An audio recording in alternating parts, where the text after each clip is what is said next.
تو میں کہہ رہا ہوں اس وقت کوئی مسئلہ ایسا نہیں ہے کہ قرآن اس کا حل نہ پیش کرتا ہو، لیکن ہم قرآن کی طرف آتے ہی نہیں۔ بیٹی کو رخصت کرنا اس کے سر کے اوپر سے ایسے جی اس قرآن کا سایہ ہو جائے، یہ اس لیے اترا کہ قرآن کا سایہ ہو، وہ قرآن کے سائے کے لیے نہیں، قرآن کو دل دماغ میں بٹھائیں، یہ قرآن سمجھنے سیکھنے عمل کرنے کے لیے اترا ہے۔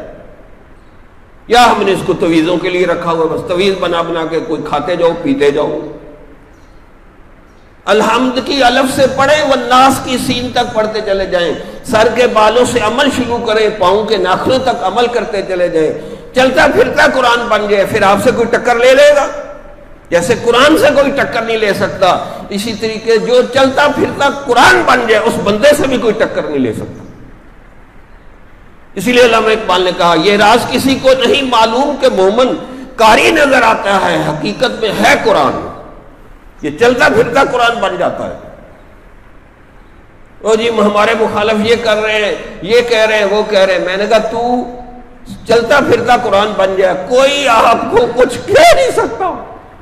ہم نے ایک دفعہ نہیں پتہ نہیں کتنی دفعہ تجربے کیے کہ اللہ کا قرآن ایسی ایسی جگہ بندے کی مدد کرتا ہے کہ اس نے کبھی سوچا بھی نہیں ہوتا۔